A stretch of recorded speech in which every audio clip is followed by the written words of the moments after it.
Deep fake का डरावना सच ये है कि इसमें आर्टिफिशियल इंटेलिजेंस का इस्तेमाल होता है जो किसी भी मीडिया फाइल की नकली कॉपी बना लेता है, लेकिन हूबहू। पूर्व यूएस राष्ट्रपति बराक ओबामा से लेकर हॉलीवुड स्टार टॉम क्रूज तक डीप फेक टेक्नोलॉजी के जरिए फेक वायरल वीडियो के शिकार हो चुके हैं। अब इसमें एक और नया नाम जुड़ चुका है, साउथ एक्ट्रेस रश्मिका मंदाना का। एक्ट्रेस का डीप फेक वीडियो इंटरनेट पर वायरल कर दिया गया। दरअसल ये ब्रिटिश इंडियन महिला ज़ारा पटेल का एक पुराना वीडियो है जिसमें ज़ारा पटेल लिफ्ट में एंट्री करती दिखाई दे रही हैं। उसी वीडियो का एआई के जरिए डीप फेक कर रश्मिका मंदाना का हूबहू वीडियो बना दिया गया और इस वीडियो को वायरल कर दिया गया। ये उसी वीडियो से ली गई तस्वीर है जिसे एआई की डीप फेक टेक्नोलॉजी की मदद से बनाया गया। इस वीडियो को देखकर यह पहचानना मुश्किल है कि यह फेक है या नहीं, यानी किसी भी फोटो के जरिए किसी का भी फेक वीडियो तक बनाया जा सकता है। यही नहीं, किसी की आवाज से भी छेड़छाड़ की जा सकती है। अब एआई के गलत इस्तेमाल और डीप फेक के बढ़ते खतरे के प्रति आवाज भी उठनी शुरू हो गई है। इस वीडियो को लेकर अमिताभ बच्चन ने भी चिंता जाहिर की। उन्होंने ऐसा करने वालों पर लीगल एक्शन लेने की डिमांड की है। उन्होंने एक्स पर पोस्ट शेयर करते हुए लिखा कि यह कानूनी तौर पर मजबूत मामला है और इस पर कार्रवाई होनी चाहिए। आपको बताएं कि जी बिजनेस ने डीप फेक से जुड़े खतरों को प्रमुखता से उठाया है, जिसे देखते हुए सरकार ने भी फेसबुक, इंस्टाग्राम, व्हाट्सएप, यूट्यूब और ट्विटर जैसी सोशल मीडिया कंपनियों को डीप फेक इमेजरी और इससे जुड़े कंटेंट को हटाने के लिए जरूरी कदम उठाने को कहा था। इसके बाद अप्रैल महीने में डीप फेक को लेकर नए आईटी नियम भी लाए गए। इसके मुताबिक जैसे ही कोई यूजर वीडियो या सूचना को फेक रिपोर्ट करता है तो 36 घंटे के अंदर इसे हटाने का नियम है। अगर प्लेटफॉर्म ऐसा नहीं करता तो नियम संख्या 7 के तहत ऐसे प्लेटफॉर्म्स को कोर्ट में घसीटा जा सकता है। अब इस मामले पर आईटी मंत्रालय के केंद्रीय राज्य मंत्री राजीव चंद्रशेखर ने एक बार फिर से टिप्पणी की है। उन्होंने कहा है कि डीप फेक दरअसल ज्यादा खतरनाक है और सोशल मीडिया प्लेटफॉर्म्स को यह सुनिश्चित करना चाहिए कि मिस इन्फॉर्मेशन उनके प्लेटफॉर्म से शेयर न होने पाए। राजीव चंद्रशेखर ने इस वीडियो को लेकर एक्स पर लिखा कि अप्रैल 2023 में आईटी नियमों में प्लेटफॉर्म्स की कानूनी जिम्मेदारी तय की गई थी और इसके मुताबिक कोई भी गलत जानकारी प्लेटफॉर्म पर शेयर नहीं कर सकता है। ब्यूरो रिपोर्ट, जी मीडिया। बहुत ही खास मेहमान इस वक्त हमारे साथ जुड़ रहे हैं। दीपिका सिंह हमारे साथ हैं, सीईओ हैं डीप साइट्स की और जानी मानी साइबर और डीप फेक एक्सपर्ट भी हैं। बहुत बहुत स्वागत है दीपिका आपका हमारे शो पर। हमारे साथ हैं आशुतोष श्रीवास्तव, जाने माने एडवोकेट हैं सुप्रीम कोर्ट में। आशुतोष, आपका भी बहुत बहुत स्वागत है। आशुतोष, मैं चर्चा की शुरुआत आपसे कर रहा हूं और चूंकि अमिताभ बच्चन ने कहा कि ये एक बहुत मजबूत मामला हो सकता है जिस पर लीगल एक्शन लिया जाए और उधर राजीव चंद्रशेखर भी कह रहे हैं कि साहब हमने तो जिम्मेदारी पहले से तय की हुई है, तो कानूनी डीप फेक को लेकर कानूनी स्थिति क्या है? जी देखिए, जो हमारा इंफॉर्मेशन टेक्नोलॉजी एक्ट है 2000 का, जिसको टाइम टू टाइम अमेंड किया गया है, उसमें जो है इसका प्रोविज़न रखा गया है कि अगर कोई मॉर्फिंग करता है या डीप फेक बनाता है तो उसके लिए जो है पनिशमेंट जो है 3 साल तक का जो है इम्प्रिजनमेंट उसमें डिफाइंड है। यहाँ तक कि 2 लाख का जो है फाइन भी जो है लगाया जा सकता है कोर्ट द्वारा। और इसके लिए अगर किसी का भी वीडियो जो कि गलत तरीके से ट्रांसमिट होता है, कैप्चर होता है और उसको जो है किसी भी प्लेटफॉर्म पे उसको फेक तरीके से अगर चलाया जाता है तो वो व्यक्ति जो अग्रीव्ड है वो जाकर के तुरंत इस पे जो है एफआईआर कर सकता है और एफआईआर रजिस्टर होने के बाद जो है पुलिस तुरंत जो है एक्शन में उसको आना है। और उसके बाद जो है इसमें जो नॉन बेलेबल सेक्शंस भी हैं अलग से, जिसके तहत जो है अरेस्ट किया जा सकता है, पूरा इन्वेस्टिगेशन किया जा सकता है। तो प्रावधान बने हुए हैं। इसके अलावा भी जैसे डिफामेशन के लिए अगर हम देखें तो इंडियन पेनल कोड में जो है सेक्शन 499 में डिफाइन किया गया है। सेक्शन 500 जो है पनिशमेंट प्रेस्क्राइब करता है जिसमें कि 2 साल तक का जो है पनिशमेंट दिया जा सकता है। इसके अलावा अगर कोई ऑप्सीन जो है वीडियो किसी का बनाता है मॉफ करके, तो उसमें भी जो है सेक्शन 67A है आईटी एक्ट का, जिसमें 5 साल तक का पनिशमेंट है और हेवी पेनाल्टीज का प्रोविजन है। तो ये सारे जो कानून हैं उसमें ऑलरेडी प्रावधान बने हुए हैं जी। और इसके अलावा जो है जो इंफॉर्मेशन टेक्नोलॉजी जो हमारा मिनिस्ट्री है उन्होंने भी इसमें कुछ अमेंडमेंट किया 2023 में और उन्होंने कहा कि जो भी इंटरमीडियरीज हैं जिस प्लेटफॉर्म से पे इस तरह के जो वीडियोस वायरल होते हैं या चलते हैं, उनकी भी जिम्मेदारी बनती है। मैं इस पर आऊंगा अलग से, जो है, एब्सोल्युटली आशुतोष, इस पर मैं आऊंगा अलग से कि जो इंटरमीडियरीज हैं, जो ये प्लेटफॉर्म जो मिस इन्फॉर्मेशन को फैलाने का एक ग्राउंड बन रही हैं, उनकी जिम्मेदारी है क्या नहीं, उस पर मैं आऊंगा। लेकिन दीपिका, मैं आपके पास आना चाहता हूं।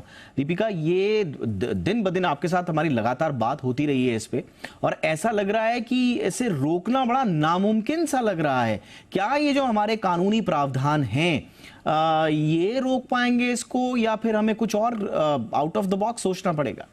जी, तो दीपक जी, अभी जिस तरीके से एआई ने हमें एनगल्फ किया है, जितने हमारे टेक्नोलॉजीज आते जा रहे हैं और जितने नए प्रावधान वहां खुल रहे हैं, इससे हर एक डायमेंशन में लोगों को एक नई उम्मीद भी आ रही है, पर जालसाजों को एक नया तरीका मिल रहा है। एआई का सदुपयोग दुरुपयोग दोनों किया जा रहा है, अच्छे और बुरे कामों के लिए। पर यहाँ पे बुरे काम पे अगर हम फोकस करें तो लोगों को तंग करने के लिए, उन्हें रेपुटेशन लॉस लाने के लिए, मिस इन्फॉर्मेशन डिस इन्फॉर्मेशन फैलाने के लिए, या केवल एक रिवेंज लेने के लिए एआई का यहाँ इस्तेमाल हो रहा है। अगर हम अपने लॉज देखें तो उन्हें काफी एवोल्यूट होना पड़ेगा इस तरीके की टेक्नोलॉजी को कॉम्बैट करने के लिए और समझाने के लिए भी। इनफैक्ट हमारे जो इंफॉर्मेशन टेक्नोलॉजी रूल्स है उसमें कई अभी अमेंडमेंट्स आ रहे हैं बहुत तेजी से। अगर आप देख रहे हैं, इतने अमेंडमेंट्स इतने कंसेक्यूटिवली इतनी तेजी से इतने दूर तक नहीं आते थे। यह इसलिए हो रहा है because the type of crimes specially after the pandemic are increasing, are evolving. अभी अगर हम देखें, डीप फेक सिर्फ एक टेक्नोलॉजी नहीं है, डीप फेक्स में भी कई क्लासिफिकेशंस बनती जा रही है। पहला है कि फेस को स्वैप करना, जो कि सोशल मीडिया वेबसाइट्स पे हमने देखा है कि लोग मस्ती मजाक के लिए भी कर सकते हैं, जहां पे एक सेलिब्रिटी का एक फेस स्वैप हो जाता है। दूसरा वॉइस स्वैप, और तीसरा wave to lip. Wave to lip एक नया टेक्नोलॉजी आया है डीप फेक के अंदर ही, जिसमें हम स्क्रिप्ट टाइप कर देते हैं। तो उस हिसाब से अभी अगर सपोज ये मेरा वीडियो रिकॉर्ड हो रहा है, उस पे वो मेरे लिप मूवमेंट्स को मॉडिफाई कर देगा। उस हिसाब से जो जो वर्ड्स वो स्क्रिप्ट मेरे यहाँ से बुलवाना चाहती है, वैसे मेरे मूवमेंट्स मॉडिफाई होंगे। मॉडिफिकेशन के बाद एक नया वीडियो जनरेट होगा जो कि फेस मेरा ही है, सिर्फ जो मूवमेंट है माउथ एरिया में ही हो रही है। इनफैक्ट कोरिया में तो हमने देखा है कि न्यूज एंकर्स का भी, मैं डराना नहीं चाहती, बट कोरिया में कुछ न्यूज चैनल्स है जो 24/7 है, वहां पे न्यूज एंकर्स के भी उन्होंने ये बना के रखे हैं डिजिटल एवेटार्स जो हूबहू दिखते हैं। तो जितनी अच्छी टेक्नोलॉजी बनती जा रही है, उतना इससे हमें डरने की भी या फिर एक कॉशन रखने की भी जरूरत है। एब्सोल्युटली, आपने बिल्कुल सही कहा। और एक्चुअली ये बात डरने लायक है कि न्यूज़ एंकर्स का भी डीप फेक बन रहा है। और हमने देखा जो ऑनगोइंग इजराइल और हमास का जो कॉन्फ्लिक्ट है वो हो, चाहे वो यूक्रेन रशिया वॉर हो, इसमें इसी तरह के मिस इन्फॉर्मेशन फैलाने के लिए डीप फेक का इस्तेमाल किया गया। बहुत सारे एग्जाम्पल्स हैं हमारे सामने। आप किसी बड़े नेता के मुंह से, बड़े लीडर के मुंह से कुछ ऐसी बातें निकलवा रहे हैं जिसको आपको लगेगा कि ये बिल्कुल सही बात है, और जबकि उसके पीछे की कहानी कुछ और है, और लोग बड़ी इजीली ट्रैप में आ भी जाते हैं।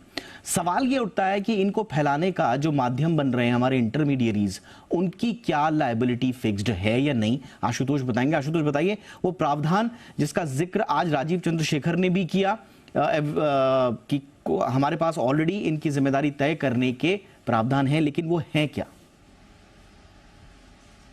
देखिए, हमारा जो पहले जो आईटी एक्ट था 2000 का, तो उस समय जो हमारा टेक्नोलॉजिकल एडवांसमेंट था या उसका यूटिलाइजेशन था वो उतना नहीं था।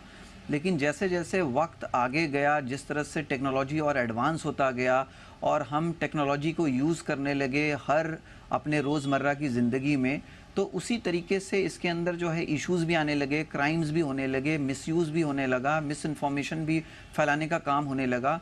और इसी वजह से टाइम टू टाइम जो है लॉ में जो है अमेंडमेंट करते रही सरकार। और हम आज की डेट में अगर देखें, बल्कि पहले भी देखिए सेक्शन 43 वगैरह जो था आईटी एक्ट में, उसमें प्रोविज़न था पेनल्टीज़ का, फाइन्स का, अगर कोई भी मिसयूज़ करता है आईटी एक्ट को या किसी के कंप्यूटर या फिर किसी के भी डिवाइस को मिसयूज़ करता है, उसके इंफॉर्मेशन को ट्रांसमिट करता है, तो उसके अंदर ऑलरेडी प्रोविज़न थे पेनल्टीज़ के। लेकिन बाद में जब जो बहुत तरह की जो इंटरमीडियरीज आई, जैसे कि फेसबुक हो गया या फिर इंस्टाग्राम हो गया या इस तरीके की बहुत सारे इंटरमीडियरीज जो हमेशा ये कहते थे कि भाई अगर कोई हमारे इंटरमीडियरी जो हमें यूज़ करके अगर कोई गलत चीज़ अगर पोस्ट करता है तो उसमें हमारी जिम्मेदारी क्या होनी चाहिए, हमारी जिम्मेदारी नहीं होनी चाहिए। तो पहले जो हमारा आईटी एक्ट था उसमें किसी भी तरीके से जो इंटरमीडियरीज हैं उनके रोल को, रिस्पॉन्सिबिलिटीज़ को नहीं इंक्लूड किया गया था, बट रिसेंटली उसको इंक्लूड किया गया और उसमें जो है प्रोविजंस बनाए गए कि आपको भी जिम्मेदार बनना पड़ेगा। अगर इंटरमीडियरी में अगर कोई गलत वीडियो डाल देता है, कोई मॉफ्ड वीडियो डाल देता है या कोई फेक वीडियो डाल देता है जिसके वजह से लोगों का सेंटिमेंट हर्ट हो रहा है, तो अगर आपको इन्फॉर्मेशन मिलता है तो ये आपकी जिम्मेदारी है कि with in certain period of time आपको उसको रिमूव करना पड़ेगा, आपको निकालना पड़ेगा उसको अपने इंटरमीडियरी से, ताकि वो जो है आगे वो फैले नहीं और आगे जो है वो और ज़्यादा ट्रांसमिट नहीं हो from one person to another. तो इसको रोक लगाने के लिए ऐसा किया गया, नहीं तो हेवी पेनाल्टीज़ का प्रोविज़न बनाया गया है। तो इस वजह से जो है इंटरमीडियरीज चूँकि अब वो भी रिस्पॉन्सिबल हैं इसको रोकने के लिए, इस वजह से इस पे कंट्रोल करने की कोशिश की जा रही है। नहीं तो हमेशा इंटरमीडियरी अपना जो है एक रीज़न दे करके कि हमारी कोई डायरेक्ट जिम्मेदारी नहीं है, और ऐसा कोई कानून पहले था भी नहीं। तो ये कानून में इसको लाया गया, इंटरमीडियरीज को जो है इंक्लूड किया गया। तो आज की डेट में उनकी भी जिम्मेदारी बनती है, जैसे बिल्कुल एब्सोल्युटली जो वीडियो की जो हम बात कर रहे हैं। लेकिन सवाल ये है, एक सवाल ये भी जिम्मेदारी है, सवाल ये भी आता है कि इनकी जिम्मेदारी तय होने के बावजूद, सुनिश्चित होने के बावजूद, अब देखिए मेटा है, गूगल है, ये लोग सब कहते हैं कि साहब हमारे अपनी अपनी डीप फेक से निपटने के लिए स्ट्रैटेजीज हैं हमारी। इनफैक्ट हर कंपनी ने अपनी अपनी डीप फेक से टैकल करने की स्ट्रैटेजीज को रिवील भी किया हुआ है। लेकिन सवाल ये है कि आप उतने केपेबल हैं क्या, और आप क्या उस पर लगाम लगा पा रहे हैं? जैसा दीपिका मैं कह रहा हूं, प्रॉब्लम ये है कि अभी कुछ दिनों पहले मैड्रिड में फुटबॉल फैंस के हाथों में पैलेस्टीनियन फ्लैग्स का वीडियो काफी वायरल हुआ, पता चला वो डीप फेक है। ज़ेलेंस्की ये कहते हुए सुने गए कि साहब उनके जो सैनिक हैं वो हथियार डाल दें, उसको उनका बाकायदा ये वीडियो वायरल हुआ, बाद में पता चला ये फेक वीडियो है। इसी तरह से पोप का एक वीडियो वायरल हुआ जिसमें वो एक बड़ी फेमस इंटरनेशनल ब्रांड का जैकेट पहने हुए। तो इस तरह की चीजें जब तक समझ में आता है कि ये फेक है तब तक बहुत कुछ हो जा चुका होता है। इस केस में भी जैसे ये हुआ, और चिंता की बात ये है कि ये थ्रेट जो है ये वुमेन के लिए बड़ा है। आज ये जो हमारी साउथ इंडियन एक्ट्रेस हैं, आप डीप फेक करके एक वुमेन का पूरा करियर चौपट कर सकते हैं, तबाह कर सकते हैं, और आपको लेट बड़ा समझ में आएगा, तब तक काम हो चुका होगा। तो क्या करना होगा कि जो सोर्स है दीपिका वहीं पे पकड़ में आ जाए चीजें।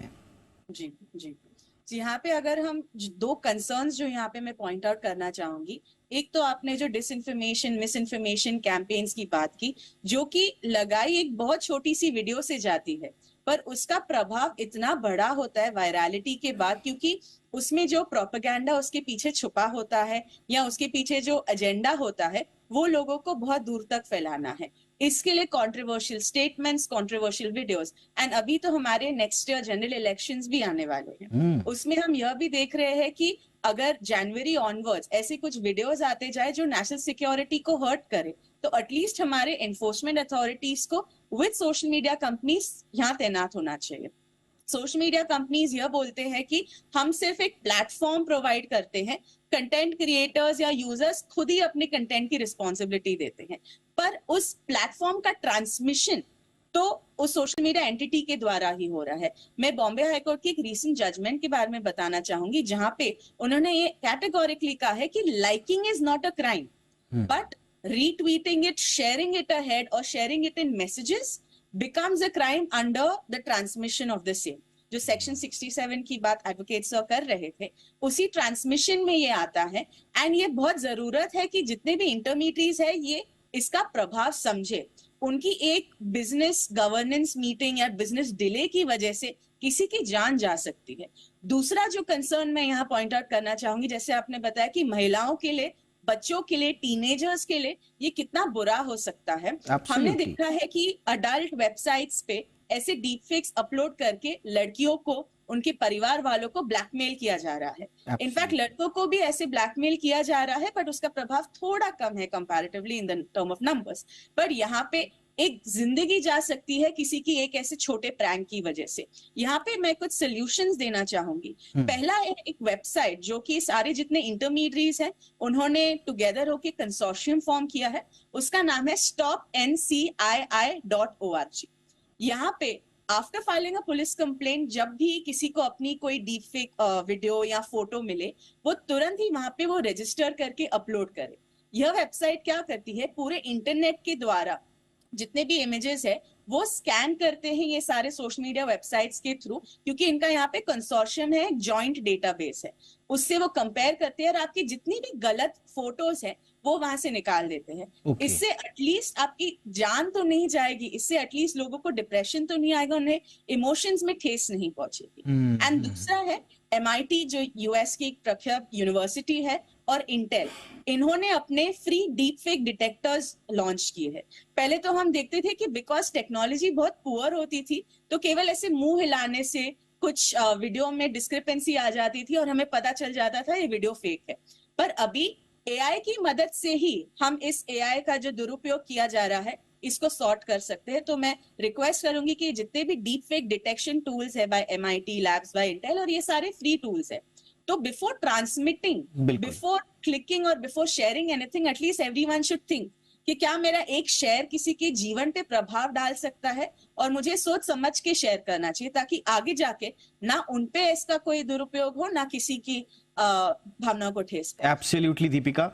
आशुतोष, अब मैं थोड़ा सा, एक जो मेरी चिंता है और ये बहुत सारे लोगों की शिकायत भी है, अब आज इन एक्ट्रेसेस का ये मसला उजागर हो गया तो थोड़ा सा लोग सेंसिटाइज हो गए। अमिताभ बच्चन ने कह दिया साहब कि लीगल आप एक्शन लीजिए, तो फटाफट मंत्री जी भी कूद गए और कहा कि साहब ये है।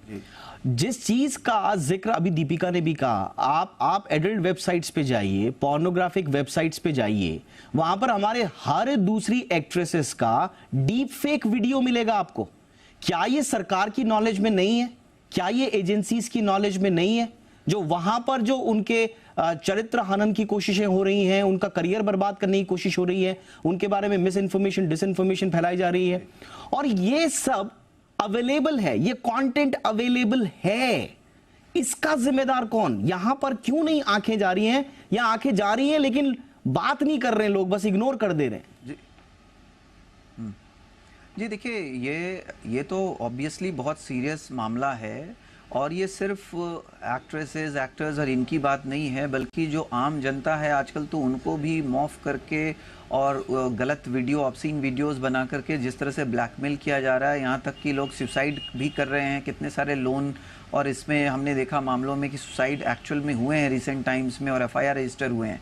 जहाँ तक इस तरीके के जो डीप फेक जो वीडियोस बने हुए हैं ऑलरेडी एग्जिस्टिंग, जो हमारे एक्ट्रेसेस हैं या एक्टर्स हैं उनके, ये ऑब्वियसली बहुत सीरियस इशू है। इसमें सुओ मोटो भी एक्शन अगर पुलिस चाहे तो वो ले सकती है, उसमें FIR रजिस्टर करते हुए कि ये कौन सा इंस्टीट्यूशन है या कौन सा ग्रुप ऑफ पीपल है जो इस तरीके के काम में इन्वॉल्व है, और उनके ऊपर जो है बिल्कुल FIR रजिस्टर किया जा सकता है। इनफैक्ट अभी भी अननोन एक्यूज्ड के ऊपर भी FIR रजिस्टर किया जा सकता है, और बाद में इन्वेस्टिगेशन के तहत पुलिस जो है उसके डिटेल में पहुंच सकती है कि ये कौन बना रहा है, कौन कर रहा है।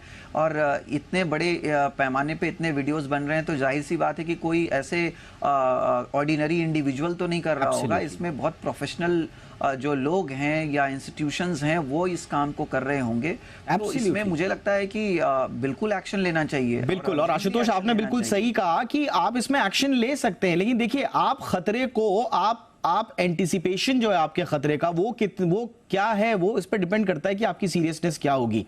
अगर आपको लगेगा कि ये तो इवॉल्विंग टेक्नोलॉजी है, इसमें इस तरह के खतरे आएंगे, ओके हम स्टडी करके टैकल करेंगे, तो नहीं, ये डिवाइडेड वर्ल्ड है, इसमें इतनी मिस इन्फॉर्मेशन क्या क्या से क्या करा सकते हैं हम सब देख रहे हैं।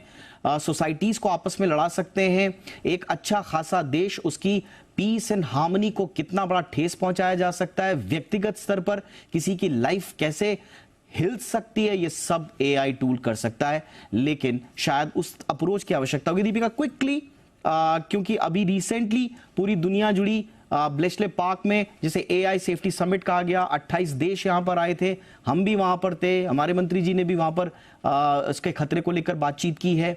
हम सब देख रहे हैं, पूरी दुनिया देख रही है कि एआई और डीप फेक का खतरा हमारे सामने है, लेकिन सवाल यह है कि बिल्ली के गले में घंटी बांधे कौन, कहां से शुरुआत हो, क्या हम केपेबल हैं हमारी ही लगाई हुई इस आग को बुझाने में? क्या हम खुद केपेबल हैं या हमारे हाथ से निकल गई बात? जी, तो जैसे मेरा हमेशा एक सुझाव रहा है कि उसी एआई टेक्नोलॉजी का सदुपयोग करके हम इस पे डिटेक्शन लगा सकते हैं। एआई में या डीप फेक बनाने में एक टेक्नोलॉजी का इस्तेमाल किया जाता है जिसे हम मशीन लर्निंग कहते हैं। मशीन लर्निंग में यही होता है, वो आपके फेस को स्टडी करके दूसरे के फेस को ऊपर सुपर इम्पोज करता है। उसी चीज को क्यों ना यूज करके हम उसे अनटाई करें।